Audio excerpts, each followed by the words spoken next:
આજની ધર્મકથા. પ્રણામ. મુનિસુરત સ્વામી ભગવાન એમનું દીક્ષા કલ્યાણક. પરમાત્માની દીક્ષા એ ત્રણેય જગતના સૂક્ષ્મતમ જીવો માટે પણ કલ્યાણનું કારણ બને છે. જે ક્ષણે પ્રભુ દીક્ષા ઉચ્ચરશે એ ક્ષણે ત્રણેય લોકની અંદરમાં અજવાળા થશે અને સુખનો અનુભવ ક્ષણ માટે પણ જીવોને થશે. આવું કેમ થતું હશે? ચ્યવન, જન્મ, દીક્ષા, આ બધા કલ્યાણક શબ્દ કેમ વપરાય? અને એવું તે શું છે કે જેના દ્વારા નારકીના જીવને પણ, જેને શાતા મળવી અશક્ય છે, એવા પ્રકૃતિના સિદ્ધાંતથી વિરુદ્ધ એવું કોઈ કાર્ય કઈ રીતે થતું હશે? સામાન્યતઃ પરમાત્માનું શાસન અહીંયા ચમત્કારો નથી હોતા. અહીંયા જે પણ થાય છે એ સૃષ્ટિના નિયમને આધારિત થાય છે. 10 અચ્છેરા જે આપણે ત્યાં આવે છે એ એટલા માટે જ આવે છે કે આવી 10 જ ઘટના અનંતકાળમાં બની છે કે જે સૃષ્ટિના નિયમથી વિપરીત હોય. બાકી અહીંયા બધું જ કર્મનો સિદ્ધાંત, સૃષ્ટિનો સિદ્ધાંત, નિસર્ગનું મહાશાસન એ બધાના આધારે જ ચાલે. અને એ આધારે એમ વિચાર કરવા જઈએ તો નારક કઈ રીતે સુખ પામશે? તો એનું બહુ સરસ કારણ દર્શાવે છે.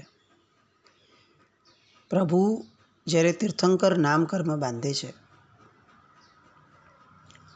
એ ક્ષણે પ્રભુની ચિત્તની વૃત્તિઓ જે છે એમાં ફક્ત હું કંઈક પામું, હું મારો મોક્ષ પામું, એટલા ભાવ પૂરતું સીમિત એમનું ચિત્તનું તંત્ર નથી હોતું. એમની અંદરમાં અનંત કરુણા એ સમયે પ્રગટેલી હોય છે, જેમાં જગતના જીવોની સ્થિતિ જોઈ અને કરુણા પ્રગટી, ભાવ પ્રગટ્યો કે આ બધાને બહાર કાઢવા જેવા છે. આ લોકો ક્યારે બહાર નીકળશે આ જગતના ચક્રમાંથી? અને એક ક્ષણે એમને એવો વિચાર આવે, જ્યારે તીર્થંકર નામ કર્મ બંધાતું હોય એ પૂર્વેની ક્ષણમાં પ્રભુ પોતાના ચિત્તને એટલી હદ સુધી વાસિત કરતા હોય છે એ ભાવથી કે જો મારું ચાલે તો હું આ જગતને સુખી કરી દઉં. આ જે સુખી કરવાનો ભાવ કુદરત એને ઝીલે છે અને આ ભાવના રિવોર્ડ સ્વરૂપે, આ ભાવના બોનસ સ્વરૂપે જ્યારે જ્યારે એમના આ 5 કલ્યાણકો થાય છે ત્યારે ત્યારે આ જગતના જીવોને ક્ષણ માટે પણ સુખનો અનુભવ થાય છે. આનો અર્થ શું થયો? જીવ જે ઈચ્છે છે કુદરત એને પૂરું કરે છે. આ જગત તથાસ્તુ કહેવા માટે સદાય તત્પર હોય છે. જો જગત તથાસ્તુ કહે છે તો લોકો દુઃખી કેમ થાય છે? કારણ કે લોકોને દુઃખી થવાની ઈચ્છા થાય છે. તંત્ર તો તથાસ્તુ કહેવા માટે તૈયાર છે. હવે નક્કી આપણે કરવાનું છે કે આપણા વિચાર, વાણી, વર્તનમાં સુખની ઈચ્છા છે કે દુઃખની. જો આપણે કોકને દુઃખી કરવાની ઈચ્છાવાળા છીએ તો એ તથાસ્તુ થશે, કોકનું દુઃખી થશે અને જે કર્મબંધ થશે એના દ્વારા આપણે દુઃખી થશું. એટલે મૂળમાં તો આપણે જ આપણું દુઃખ માંગ્યું હતું અને આપણે દુઃખી થયા. બહુ સાદો નિયમ છે આ. પરમાત્માએ ભરી ભરીને આ જગતનું કલ્યાણ માંગ્યું છે અને એટલે જ અનાયાસે પણ જગતના તમામ જીવો કલ્યાણને પામે છે. ગઈકાલ સુધી આપણે જોયું કે ઇન્દ્ર એ ક્ષીર સમુદ્રની અંદરમાં પ્રભુના એ લોચ કરેલા કેશ એને પધરાવવા માટે જાય છે, પાછા ફરે છે અને હવે વાજિંત્રોનો નાદ જે છે એ પૂર્ણપણે શાંત થયું છે. વિનયપૂર્વક પરમાત્માની એક બાજુ ઊભા રહી ગયા અને મેઘ ગંભીર નિર્ઘોષપૂર્વક મુનિસુર સ્વામી ભગવાન નમો સિદ્ધાણમ શબ્દ ઉચ્ચરે છે. પોતે સ્વયં અરિહંત થવાના છે. ક્યાંય પોતાની આત્મપ્રશંસા ઇનડિરેક્ટલી પણ ન થઈ જાય, આ એનો શાશ્વત ધ્યાન રાખતું આ એક ક્રમ છે. જીવનમાં જ્યારે પણ આપણને આપણી પ્રશંસા કરવાનું મન થાય ને, હું કોણ છું, હું કેવો છું, એ લોકોને દર્શાવવું છે, એવો ભાવ જ્યારે થાય ને, ત્યારે ફક્ત એક ક્ષણ માટે આપણે આ વિચારી લેવું જોઈએ કે તીર્થંકર પરમાત્માઓ એ નમો અરિહંતાણમ નથી બોલતા દીક્ષા લેવા સમયે, કારણ કે એમણે આ જગતને એવો સંદેશો નથી આપવો કે લ્યો બોલો, પોતે જ અરિહંત છે ને પોતાને નમસ્કાર કર્યા. નમો સિદ્ધાણમ શબ્દ બોલે છે કારણ કે એમનું લક્ષ્ય સિદ્ધ થવાનું છે. અરિહંત થવું એ લક્ષ્ય નથી, લક્ષ્ય સિદ્ધ થવાનું છે, પણ અરિહંત થઈ અને સિદ્ધ થવાના છે.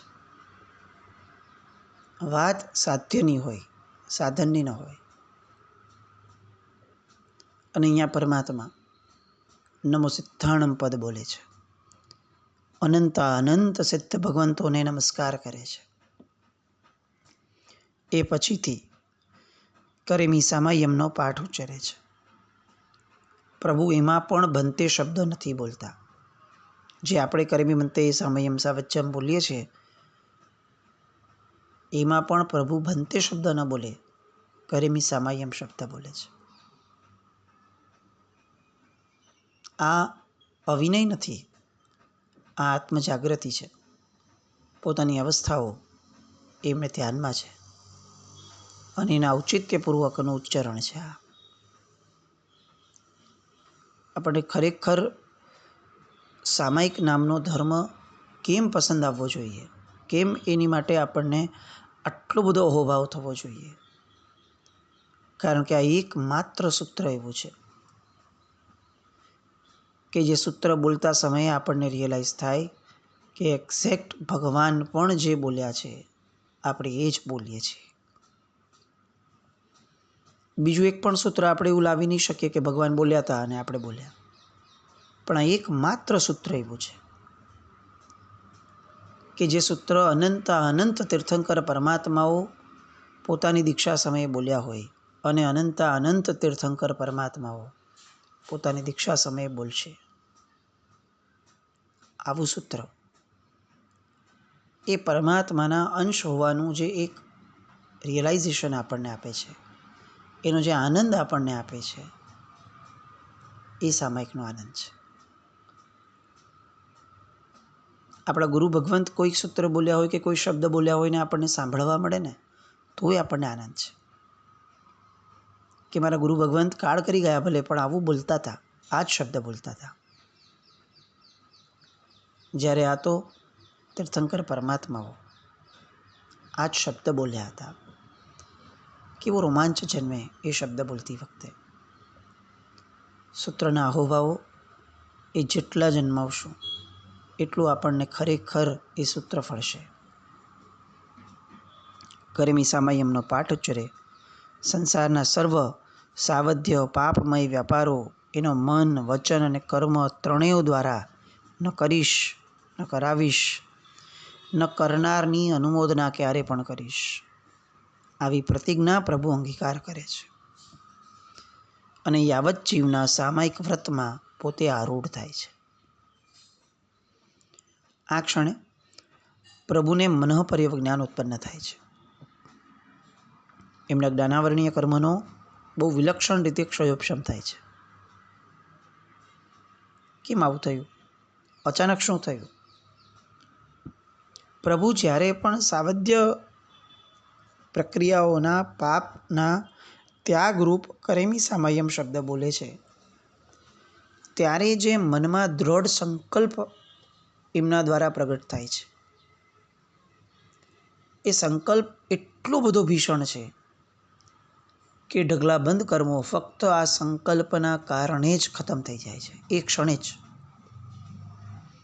અને કર્મક્ષયના આધારે મનોપરિજ્ઞાન ઉત્પન્ન થાય છે. સંકલ્પની તાકાત શું છે એ કોઈ આપણને પૂછે તો આ દૃષ્ટાંત હંમેશા આપણી નજર સામે હોવું જોઈએ કે જો આ તાકાત છે સંકલ્પની, કે પ્રભુ ફક્ત સંકલ્પ કરે છે કે આજ પછી હું આ નહીં કરું, અને બીજી કાચી ક્ષણે છેક મનોપરિજ્ઞાન સુધીનું કર્મનો ક્ષયોપશમનું બળ એ એમનામાં પ્રગટ થાય છે. અને આ ફક્ત પ્રભુ માટે છે એવો કોઈ એક્સક્લુઝિવ નિયમ નથી. સંકલ્પનો બળ એ તો દરેકે દરેક વ્યક્તિ અનુભવી શકે છે. અને એટલે જ આપણે ત્યાં કોઈ પણ ક્રિયા, સામાન્યમાં સામાન્ય ધર્મ ક્રિયા કે અધર્મ ક્રિયા, કોઈ પણ ક્રિયા કરતાં પહેલાં સંકલ્પ કરવાની આપણે ત્યાં અચૂક વાત આવે છે, જે આપણે ચૂકી ગયા છીએ. મારા દ્વારા ઊભું કરાયેલું જે પણ પુણ્ય છે કે જે પણ બળ છે ઉર્જાઓનું, એના દ્વારા મને આ ફળ પ્રાપ્ત થાવ, એ ઉર્જાઓનું બળ આ દિશામાં જાઓ, આવું વિચારીને પછી એ ઉર્જાઓને સંચિત કરવાની છે. પરિસ્થિતિ એવી છે કે આપણે ધડાધડ ક્રિયાઓ કરીએ રાખીએ છીએ, કોઈ સંકલ્પ કરતા નથી. એટલે આપણે જે કમાવાના છીએ એને કંઈ બાંધ્યું જ નહીં આપણે. તો એ જશે ક્યાં? તો કે વાતાવરણમાં. આપણને શું ફાયદો થયો? તો કે બહુ રેયરલી, બહુ ઓછો. અને સૌથી મોટી મુશ્કેલી એ છે કે વાતાવરણમાં છોડેલા એ પૂતગલો, એ પુણ્યના શુભતાના, એ જો ખુલ્લા રખડતા હશે તો કોક એને વાપરી અને નબળી પ્રક્રિયાઓમાં પણ એનો આધાર લઈ એ પુણ્ય દ્વારા કંઈક પાપ ઊભું કરી શકશે. આ બધી આંતરિક શક્તિઓની વાતો છે, પણ અંતે તો આ બધી શક્યતાઓ છે. કારણ કે નધણિયાતું હોય, રખડતું હોય, એ તો કોઈ પણ વાપરી શકે. એટલે અચૂક આ એક વિધાન આપણે ત્યાં છે. સૌ પ્રથમ દરેક ક્રિયા કરતાં પહેલાં મારે આ ક્રિયા કરવા દ્વારા શું મેળવવું છે એનો સંકલ્પ કરવો જોઈએ. માંગણી નથી, યાચના નથી કે ભગવાન હું આ કરું છું તો જરા મને આટલું આપજો ને. નહીં, આ નહીં. પણ એક આંતરિક શુદ્ધિનો સંકલ્પ હોય. મારા પુણ્ય દ્વારા મારામાં આ ગુણ પ્રગટો, મારા પુણ્ય દ્વારા આ જગતની અંદરમાં આ ગુણ પ્રગટો. જે જીવને જેવી કક્ષા અને જેવી સ્ફૂર્ણા, પણ સંકલ્પ વિનાની કોઈ ક્રિયા ન હોય. આવું અહીંયા પરમાત્માના મનોપરિજ્ઞાનની પ્રાપ્તિના પ્રસંગથી આપણને સૂચન થાય છે. એ દિવસે પ્રભુને નિર્મળ એવા છઠનું બીજો ઉપવાસ, એનું તપ હોય છે. પ્રભુએ દીક્ષા લીધી એ જ વખતે એમની ચરણ સેવાને જ પોતાનું જીવન કૃત્ય અનુભવનારા એમના પરમ સેવક એવા 1000 રાજકુમારો, એમણે પણ પ્રભુની જેમ જ ગૃહત્યાગ અને સંસારનો ત્યાગ કર્યો, ચારિત્રના આત્મકલ્યાણકારી પંથે ચાલી નીકળ્યા. કુશાગ્રપુર નામના નગરના બહારના પ્રાંગણની અંદરમાં, ઉદ્યાનની અંદરમાં થયેલી આ ઘટના. અને એ પછીથી પરમાત્માએ તો સમસ્ત સંસાર સંઘથી પર થઈ લોકાતીત બની અને આગળ વિહાર કરી અને કાયોત્સર્ગ ધ્યાનમાં લીન થવાની પ્રક્રિયાઓ તો શરૂ કરી દીધી. લોકો પણ, માનવ સમૂહ પણ અગોચર પ્રદેશમાં પ્રભુને વિહરવા લાગેલા જોઈ અને પોતપોતાના સ્થાને ચાલ્યા ગયા. એ આખો દિવસ, એ આખી રાત્રિ, બીજા દિવસના મધ્યાહન સુધીનો સમય, આ આખો સમય પ્રભુએ આત્મધ્યાનમાં પસાર કર્યો. અને બીજે દિવસે પારણું હતું, આહારની વેળા થઈ છે, એટલે પ્રભુ રાજગૃહી નગરમાં આહાર અર્થે સંચરે છે. પ્રભુ જ્યારે પણ ચાલે ત્યારે એમની દ્રષ્ટિ જે છે એ બળદગાડું હોય એમાં બળદગાડું ચલાવનાર માણસ જ્યાં બેઠો હોય ત્યાંથી એક ઘૂસરું નામનું એક સાધન એ બળદગાડાની સાથે જોડાયેલું હોય છે, જે બળદના મોઢાની સાથે બાંધાયેલું હોય એ ઘૂંસરું કહેવાય. એ જે ટ્રાયંગલ શેપનું હોય તે એ જેટલા અંતરનું હોય, 3.5 હાથ જેટલું હોય, એ અંતર સુધીની ભૂમિ ઉપર પ્રભુ જીવ રક્ષાના હેતુથી દ્રષ્ટિ નાખી અને ધીર અને ગંભીર રીતે ચાલતા હોય. આ જીવન પ્રભુ આ રીતે જ ચાલે. ક્યાંય ચાલતી વખતે આજુબાજુ ડાફોડિયા લેવાના, કોઈકને જોવાનું, ક્યાંક કુતૂહલ કરવાનું, કંઈ જ નહીં. પ્રભુની દ્રષ્ટિ આપણે ત્યાં છે ને, નીચું જોઈને ચાલવાની વાત હંમેશા બોલાય છે. મૂળમાં નીચું જોઈને નથી ચાલવાનું, એ 3.5 હાથના અવગ્રહથી ચાલવાનું છે. સાવ એકદમ નીચું જોઈને ન ચાલવાની વાત નથી આપણે ત્યાં. 3.5 હાથ સુધીની ભૂમિ જે છે ત્યાં દ્રષ્ટિ કરતાં કરતાં ચાલવાનું છે, કે એટલી દ્રષ્ટિમાં ક્યાંય પણ મારા દ્વારા કોઈ જીવ હણાઈ ન જાય. અને અનાસક્ત એવા પ્રભુ ફરતા ફરતા બ્રહ્મદત્ત નામના એક સુખી ગૃહસ્થના ઘર આંગણે આવીને ઊભા રહી ગયા. ધન્ય ધાન્યથી સંપત્તિથી સમૃદ્ધ હતો બ્રહ્મદત્ત. દાન રસિક હતો, ધર્મશ્રદ્ધાળુ પણ હતો. દયા, દાક્ષિણ્ય, વિનય, પરોપકાર આવા તત્વો એના લોહીમાં વણાયેલા પણ હતા. એના ઘરમાં એવી ઘટના બની હતી કે દેશાવરથી એનો જમાઈ મોટા પરિવાર સાથે મહેમાન થયો હતો. એટલે બ્રહ્મદત્તે એ દિવસે બહુ વિપુલ પ્રમાણમાં ખીર અને અન્ય રસોઈ પણ તૈયાર કરાવી હતી. અને બસ મહેમાનોને ભોજન પીરસવાની તૈયારી ચાલી રહી હતી અને ત્યાં જ જમાઈ રાજને ભાણે બેસાડ્યા હતા અને પોતે પીરસવા માટે ખીરનું કમંડળ લઈને ઊભો હતો. ને એ જ વેળાએ પ્રભુ એના આંગણે પગલાં પાડે છે. એકાએક બ્રહ્મદત્તની નજર પ્રભુ પર પડે છે. નજર પડતાં જ એના 32 કોઠે દીવા થયા. એ એટલો બધો ભાવ વિભોર થયો અને ચિંતવવા લાગ્યો કે ઓહો, હજી તો ગઈકાલે આખા દેશના સાર્વભૌમ સ્વામી રાજા જે હતા એ મારા માલિક અતિ દુષ્કર વ્રત અંગીકાર કર્યા પછીની પહેલે જ દિવસે મારે ત્યાં, મારા તો અહો ભાગ્ય જાગ્યા, હું તો ધન્ય ધન્ય બની ગયો. આવું ચિંતન કરતાં જ હાથમાં પકડેલા ખીરના કમંડળ સાથે દોડ્યો પ્રભુ પાસે. પ્રભુજીની પાસે પહોંચી અને હર્ષના ગદગદ સ્વરે પ્રભુને વિનવ્યા કે પ્રભુ મને લાભ આપો.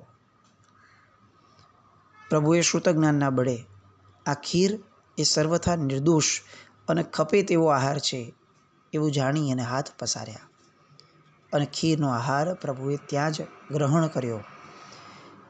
એ જ ક્ષણે પ્રભુનું પ્રથમ પારણું થયું અને દેવતાઓએ 12.5 કરોડ સોનૈયાની વસુધારા સહિતની પંચદિવ્યની વૃષ્ટિ કરાવડાવી. અહો દાનમ, અહો દાનમ, અહો દાનમ આવી ઘોષણા પણ કરી. આ ઘોષણા એટલી પ્રબળ હતી કે છેક પોતાના નગરમાં રાજમહેલમાં બેઠેલો સુવ્રત દોડતો દોડતો ત્યાં આવ્યો. નગરજનો પણ ટોળે વળ્યા. જેમ જેમ લોકોને આ દાનની ઘટનાની જાણ થતી હતી તેમ તેમ લોકો બ્રહ્મદત્તના સૌભાગ્યને વાંધવા લાગ્યા, અનુમોદવા લાગ્યા. લોકો માટે કુતૂહલ હતું, લોકો માટે આનંદ હતો, પણ પ્રભુ માટે તો એ ફક્ત ને ફક્ત એક ઘટના હતી. અને તરત ત્યાંથી પ્રભુ અન્યત્ર વિહાર કરીને ગયા. જુદા જુદા નગરો, ગામો, ભૂમિઓ બધાને પાવન કરતાં કરતાં બરાબર 11 માસ સુધી એમણે આત્માને લોકોત્તર એવા આત્મિક ગુણો વડે ભાવિત કર્યા. આત્મદ્રષ્ટિએ અનુભવાતા દોષોના સર્વથા ઉચ્છેદનું કાર્ય કર્યું. આત્મ સ્વરૂપમાં સહજ સિદ્ધ એવી રમણતા પ્રગટ કરી. અને 12મા માસના પ્રથમ પખવાડિયામાં પુનઃ પ્રભુ રાજગૃહી નગરીમાં પધાર્યા. નીલગ્રહ ઉદ્યાનમાં ચર્મવૃક્ષ નામના વૃક્ષ નીચે એમણે સ્થિરતા કરી હતી. સાધનાના અંતિમ તબક્કામાં એમણે પ્રવેશ કર્યો. ફાગણવદ 12નો દિવસ ઉગ્યો. ચંદ્ર શ્રવણ નક્ષત્રમાં પ્રવેશી ચૂક્યો હતો અને એ સમયે પ્રભુજી શુક્લ ધ્યાનને બીજા અંશની પરાકાષ્ઠાએ પહોંચતા ચડતો પહોર હતો.